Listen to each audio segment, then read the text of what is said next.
Criador Deus. Portanto, é assim. Relativamente a Cristo, a essa referência, Agamben apresenta o exemplo de o nome de Cristo ter sido criado antes do mundo. Sim. Antes de ser criado, tudo o que necessitaria de futuramente ser salvo. Exato. Ou seja, eu acho que, de facto, o ponto central deste ensaio é que roda em torno deste aparente paradoxo da precedência estatutária Sim, das exatamente. duas obras, Exatamente. das duas praxis, que não só de Deus, Sim. como bem entendido, e é aqui que reside, se calhar, a pedra de toque deste ensaio, também do homem e das suas realizações. Sim, exatamente. Seja a Na arte, questão da arte já é mais a fácil, filosofia. de realize, de compreender. Ok, então passávamos ao último, que por acaso é o 8º ensaio, que dá o título ao livro, que é Nudez.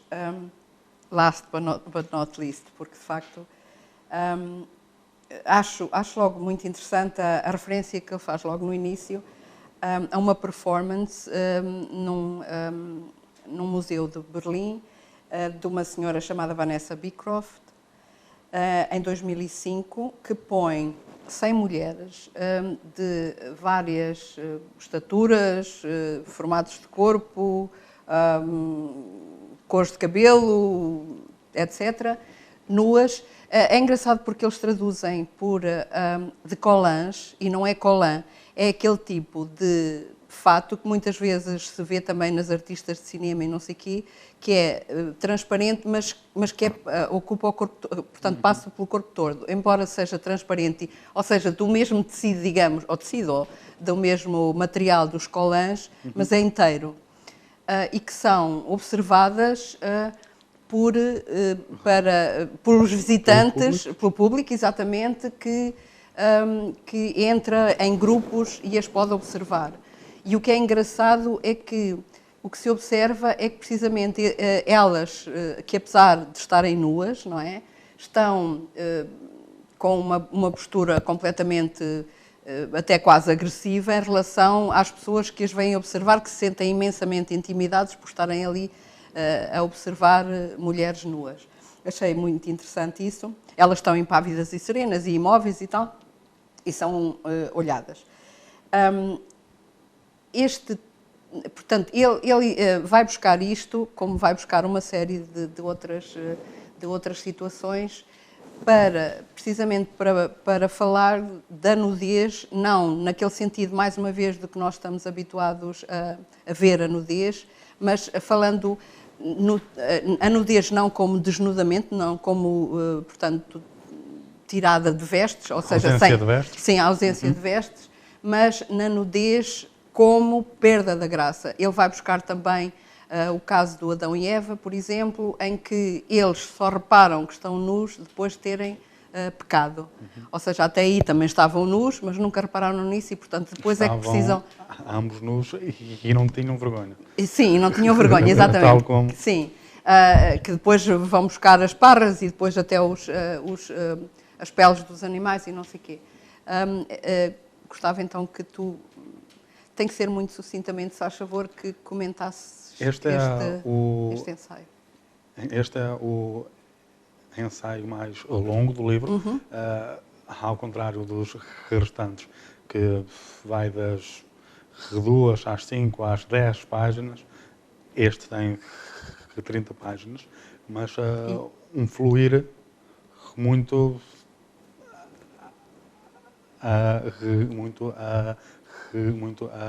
agradável também, muito fácil de ler e, uma vez mais, com exemplos das mais variadas esferas. Sim, é sempre desde o que ele faz, que é arte, um encanto. Desde essa arte moderna contemporânea, essa performance, até a teologia. Este é talvez o ensaio mais remarcadamente onde a teologia, onde os assuntos de cariz teológico são relevados talvez mais longe. E, de facto, de novo, apresenta um aparente paradoxo ou confronta duas noções aparentemente contraditórias ou de, se calhar, difícil individualização, que é, de facto, a nudez, que não é só o estar despido, mas nesse exemplo é a ausência da graça. Exatamente. Como ele refere, Adão Porque e eles Eva no paraíso, que não estão só envolvidos pela graça divina, estão igualmente é como que a veste adira ao corpo. Revestidos com... Exatamente. E apenas referiste que depois das parras, das folhas com que se taparam, vinham as peles de animais, essas já foram uma oferta, uma oferenda de Deus, assim que foram expulsos do paraíso. E é um ensaio muito complexo em que se vê todos, de facto, os artifícios e a qualidade, o pensamento de Agamben. Escolheste como música aliás, uma peça de Erik Satie que se chama Gnossienne 3. Podias-nos dizer quando é que ouviste esta música pela primeira vez? Claro. O que é que ela te transmite e se já conhecias Erik Satie antes disso? Não, de facto não conhecia Erik Satie antes de ter ouvido esta peça. Esta peça faz parte da banda sonora de um documentário emitido pela BBC, da autoria com a apresentação, aliás, de Jim Al-Khalili, um dos maiores divulgadores de ciência da atualidade.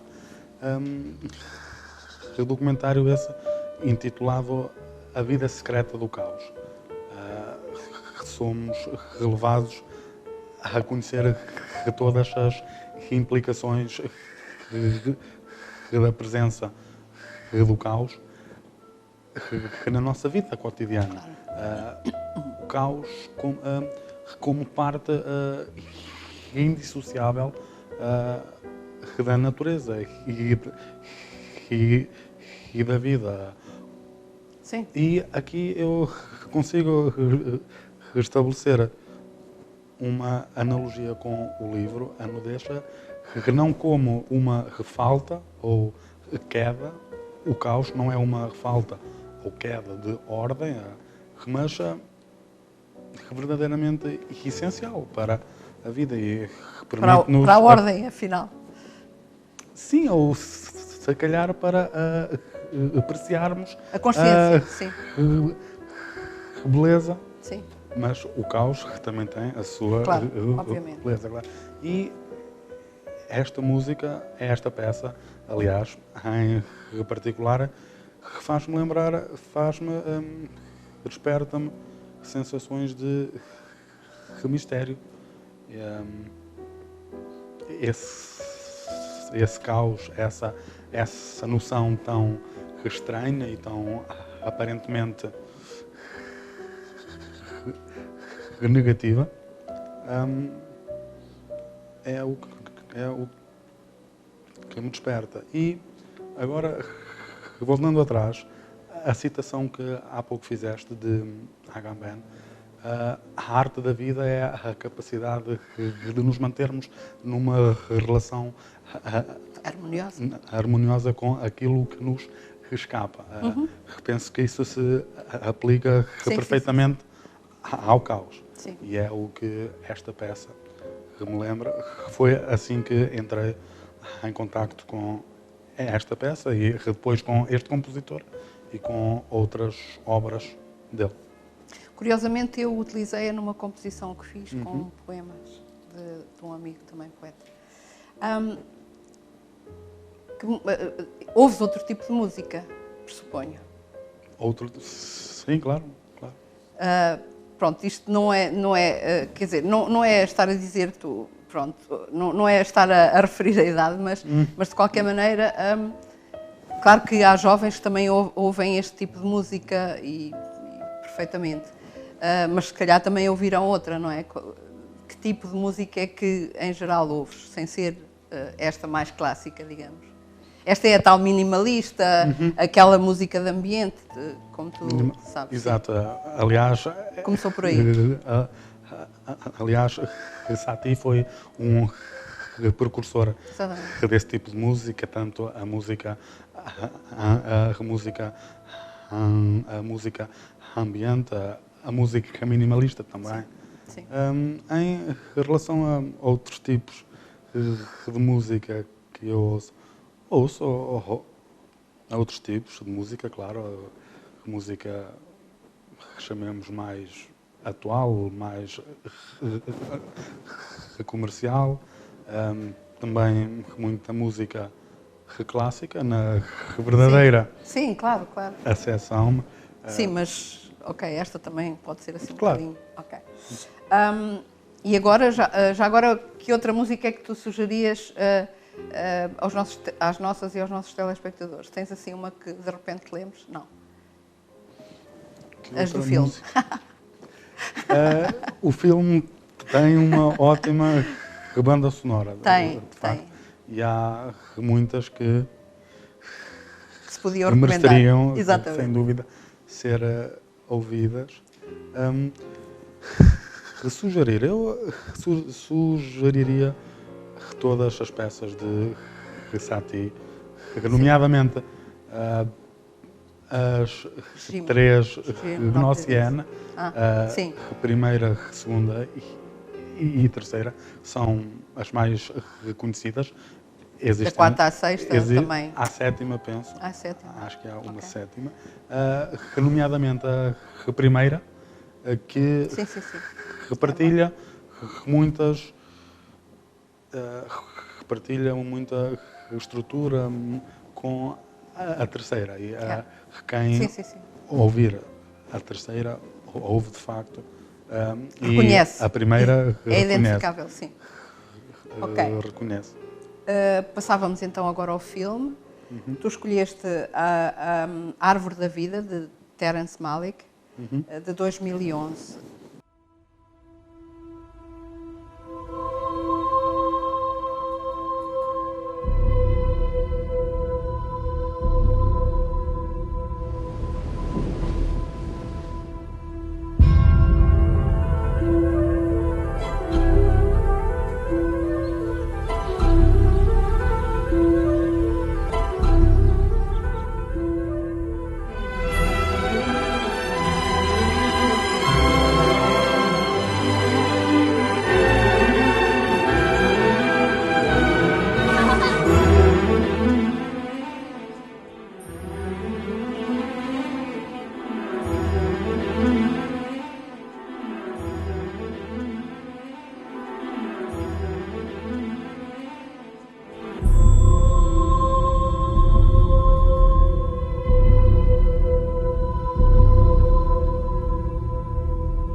Neste caso, a minha pergunta seria como é que soubeste do filme e porquê é que o quiseste ver?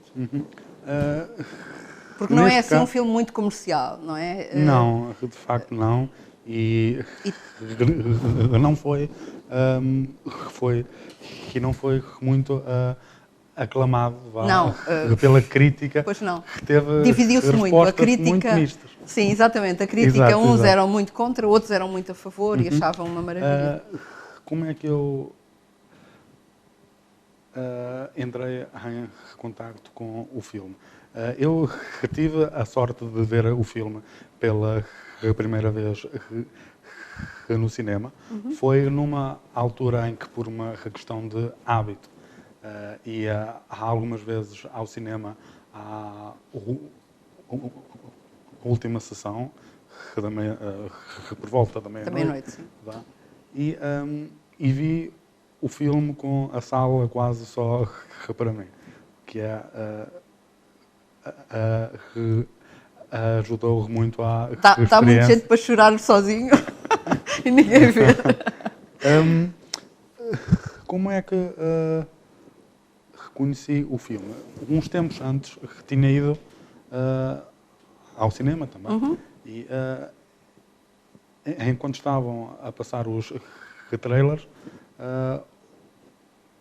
houve um que me despertou a atenção, que logo desde a primeira sensação, que foi que não foram as cenas, que não foi nada, foi algo que muito antes foi a música. Right. A peça que foi que era utilizada no trailer para fazer logo a abertura, do compositor checo Bedřich Smetana. De Moldau. Foi, exato,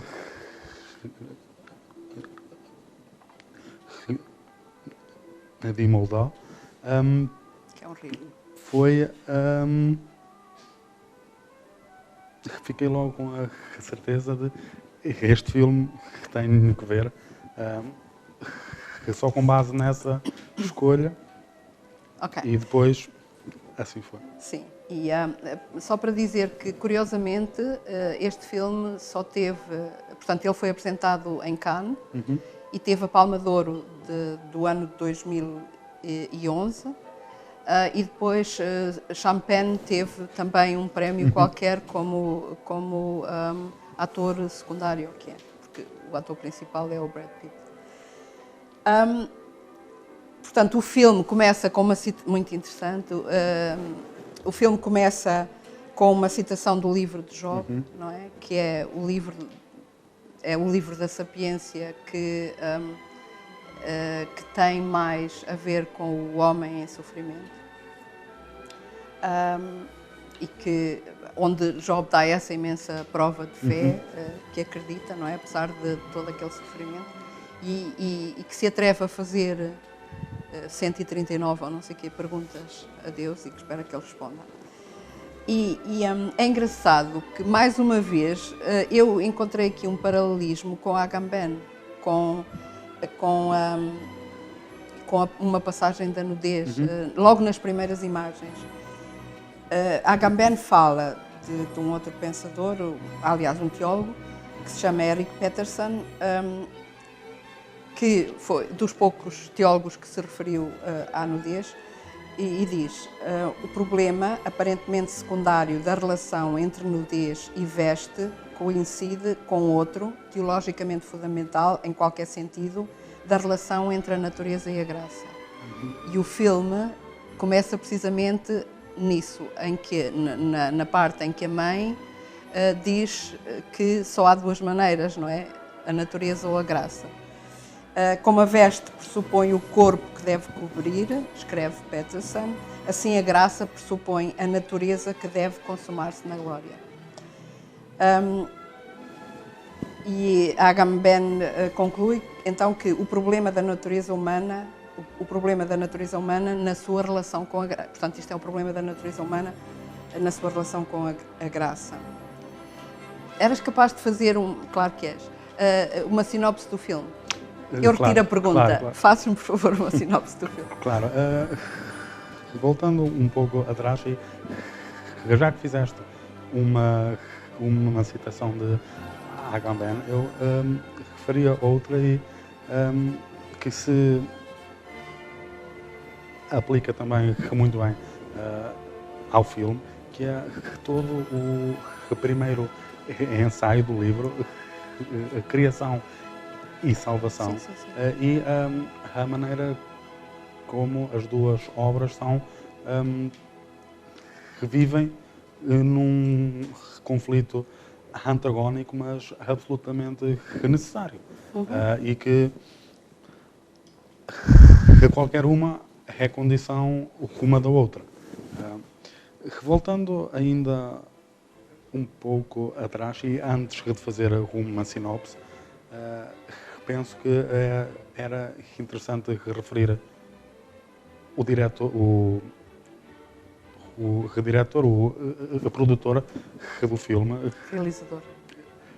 Terrence Malick, que é uma personagem extremamente única em Hollywood. Sim. É uma pessoa que não está, apesar de ser completamente consagrado e de ter uma obra que fala por si, é uma pessoa que não está sob os holofotes da fama. É talvez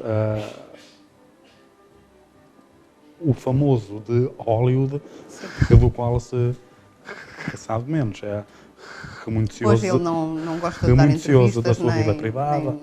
fotografias, nem nada disso. E eu penso que diretora, realizadora, reprodutora, ao qual se aplica muito bem a máxima de Gauss, o príncipe dos matemáticos, que era em latim pauca sed matura. Ou seja, muito Tens que traduzir. rudemente, que vou tentar pouco, mas consolidado. E refere-se ao hábito de Gauss de publicar ou dar a conhecer as suas descobertas apenas assim que considerava estarem no ponto ótimo. E Terrence Malick, de facto, é assim que tem uma carreira de mais de 4 décadas, e a Árvore da Vida é o seu 6º filme. Sim. Enquanto realizador. Ok. E, de facto, Então passámos então para... fazendo uma sinopse do livro, do filme, desculpa. Que é uma coisa difícil, porque acho que só vendo, Sim. é muito difícil aquela profusão Desde toda já, de imagens, os flashbacks, o que está implícito do ponto de vista religioso. Exato, mas eu também, em relação ao que está implícito e menos implícito, Exato. eu referiria também, e isto é certamente um artifício do realizador, a maneira como há certas partes do enredo que não nos são totalmente reveladas. Sim. E acaba por ser também um artifício, dar ao próprio espectador a possibilidade de de introduzir aquilo que conhece e que lhe é familiar, ou não, ou de contestar, ou de acaba por ser um filme realizar que ele presta próprio. Várias Sim. interpretações, se calhar. Apesar de ser um filme que é muito sereno, muito calmo, tem imagens poderosíssimas, tem uma música que acompanha de uma maneira fascinante. Acho que há um sentido de maravilhoso, sim, e de muita harmonia, embora que permeia todo embora o filme... uma harmonia muito desassossegada, porque a pessoa, as imagens são, apesar de ter tudo esse aspecto harmonioso e calmo e etc., interpelam muito, são muito interpelativas, a pessoa fica assim um pouco a perceber. Fala muito ao mais profundo de nós. Sim, sim, sim. E com muito poucas falas, mesmo a ação não é aquilo que normalmente as pessoas estão habituadas num filme, para já não falar dos tiroteios e dessas coisas, mesmo não sendo assim, as pessoas estão muito mais à espera da ação, e é nesse aspecto que eu digo que é um filme sereno, porque nesses flashbacks, mesmo assim, embora haja laivos acentuados de violência, porque o pai, portanto, conta a história dessa família, e o pai é uma pessoa violenta, embora, pronto, não estando aqui a tentar justificar, porque não é justificável, mas as frustrações dele e aquilo a que ele tem que se sujeitar, mas mesmo assim a pessoa fica sem saber o que é que há de fazer àquilo tudo que viu, quer dizer, fica extasiada com toda aquela beleza das imagens e da música que envolve tudo, porque a música é engraçado porque o músico é um senhor, que eu tenho que ver aqui como é que o homem se chama, Alexandre Desplat, que é o compositor, embora não se saiba muito, porque há partes musicais que não são Bach, que não são Mozart, que não são Ravel, uma série de coisas que eles apresentam no filme, mas na concretização de toda a parte sonora do filme, que é esse senhor que se chama Alexandre Desplat, fez uma coisa muito interessante, que é, por exemplo, um dos filmes que ele fez a música foi O Discurso do Rei, que para nós também é assim muito familiar. Pronto, e era nesse aspecto, porque aquilo só são, aparecem-nos sempre só assim como pinceladas, não é? Aparece e a pessoa utiliza aquilo e interpreta da maneira que achar mais conveniente para si, quer dizer, se consegue que aquilo entre, se não, se aquilo é só, como aconteceu em muitos dos espectadores em Cannes, que se levantaram ou que apuparam ou não sei o quê, e a meio do filme se vieram embora, e em princípio seriam espectadores que estariam preparados mais ou menos para algum tipo de filme. Claro.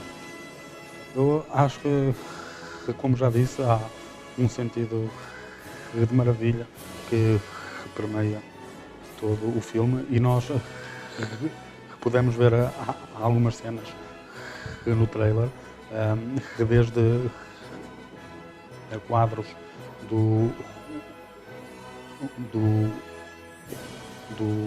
universo, o firmamento, o espaço, planetas, os dinossauros. Essa não é boa. Questões mais... porque ele vai ao apocalipse, não é? Quer dizer, essas questões. Questões mais... no planeta Terra, aquela explosão Sim. de vida, aqueles fenómenos geológicos, a vida a fervilhar, de facto. E depois a última parte que termina com, mais ou menos, eu voltei a pegar em Agamben, com os Resurrectos, não é? Portanto, os ressuscitados, portanto, o último, o juízo final, que é aquela parte do fim do filme, que o Jack depois se encontra, pelos vistos, para além da vida. Neste filme seguimos a vida ou o crescimento da personagem, que na vida adulta é desempenhada por Sean Penn. Assistimos ao seu crescimento, à sua educação, sobretudo em tenra até a adolescência, não é? tenra idade, sim, até à adolescência. Eu acho que além, claro, de Brad Pitt, fez uma interpretação magnífica. Acho que também o ator, o jovem que desempenha o papel de Jack, o filho mais velho que desempenha o papel dele sim, quando é miúdo. jovem, também está sim, o miúdo ótimo. Completamente desajeitado e mesmo a parte física dele é um miúdo muito desajeitado, muito assim, e que se coaduna completamente com aquela figura que ele queria, que o Malick queria, porque é assim um miúdo inadaptado mesmo assim. E depois uma coisa que eu achei muitíssimo curiosa é que o filho do meio desapareceu. O filho do meio quase que não tem referência nenhuma, só quando nasceu, e mesmo assim uma coisa muito breve, e depois ele não existe. É sempre a relação dele com o irmão a seguir, que é o tal que depois morre com 19 anos. E depois aquele flashback que eles fazem, que a pessoa que já viu o Jack adulto, bastante adulto, que é arquiteto também, curiosamente, e que a pessoa depois não está a ver. O meu irmão morreu com 19 anos e parece que quando ele liga ao pai, já em adulto, parece que foi naquele momento que a mãe recebeu a notícia a dizer que o filho tinha morrido. O telegrama a dizer que o filho tinha morrido. Deixa aqui uma série de coisas por dizer. Deixa muito no ar. Muito no ar. De facto, só podemos imaginar, só podemos especular adivinhar. Até um bocadinho. Ainda relativamente à figura do pai, que neste filme é muito central,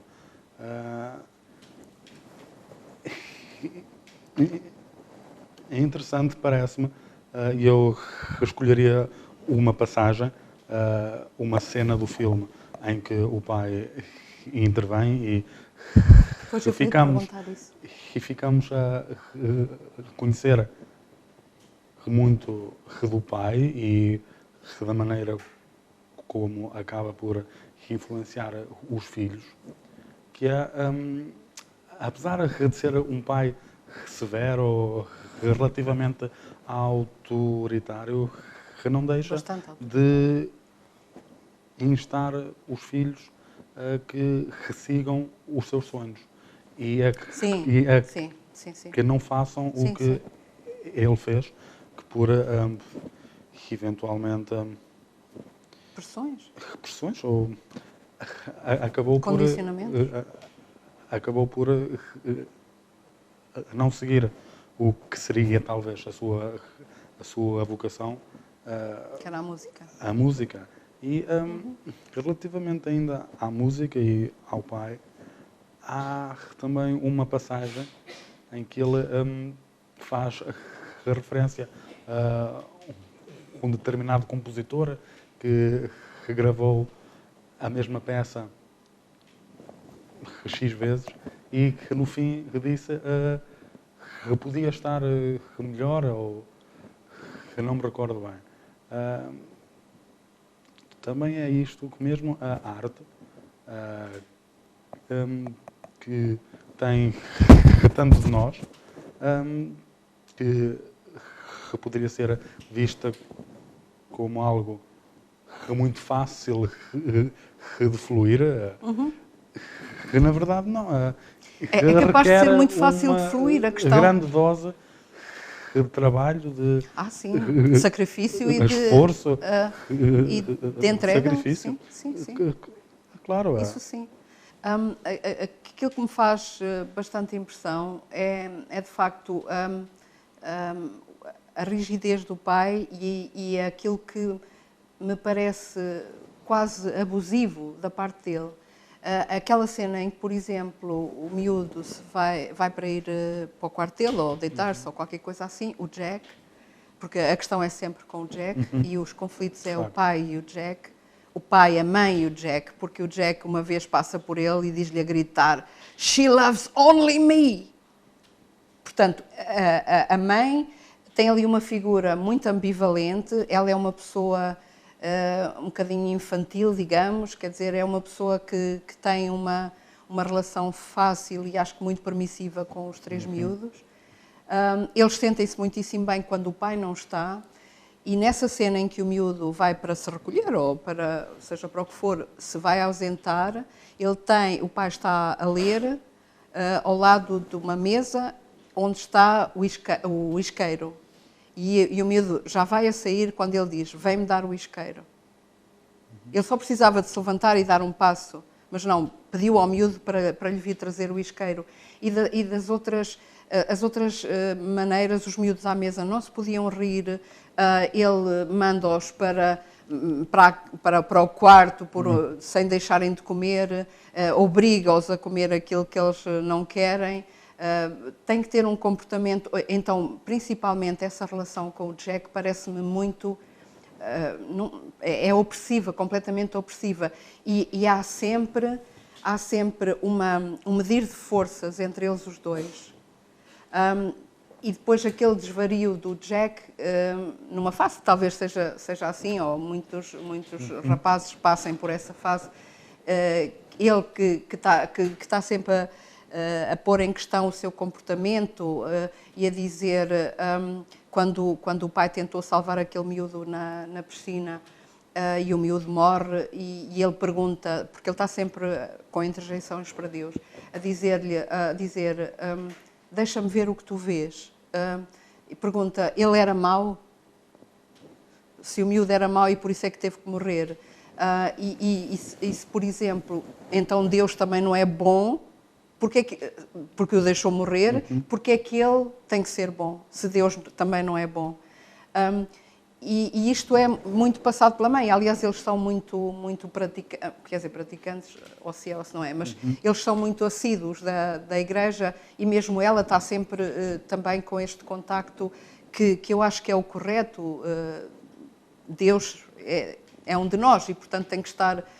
aliás, pronto, ok, devemos ter essa relação e interpelá-lo, mas acho muito prepotente da parte do pai. Ok, ele pode dizer, ele tinha as suas razões porque ele quis ser artista e não conseguiu e foi sempre oprimido e acaba por achar que as pessoas que têm uns carrões e umas casas e não sei o quê, são umas pessoas inferiores a ele, porque ele até era melhor que eles e não sei o quê. Penso que de todos é o que está mais fora. E depois, ele explode, é um colérico, explode com muita facilidade e mesmo contra a mulher. Quando ela pretende defender os filhos, ele vai mesmo contra ela e há violência física neles. E o que nós nos apercebemos no filme todo é que esta ligação a Deus, estas interpelações, vêm um bocadinho pela mãe, muito pouco, mas sobretudo pelo Jack. Em todas as fases, é ele que se dirige a Deus sempre, não é? Que acho o filho mais novo, não se vê, é invisível, o miúdo não existe, quer dizer... penso que temos que terminar, custa-me imenso. Gostava de terminar com uma referência que ele faz e que eu acho que tem toda a razão e que para mim é fundamental, é que ele diz: a única maneira de ser feliz é amar. Isto já é o Jack em adulto que diz isto, quando faz aqueles flashbacks, porque aquilo continua sempre muito presente, a morte do irmão e toda aquela juventude que eles passaram juntos.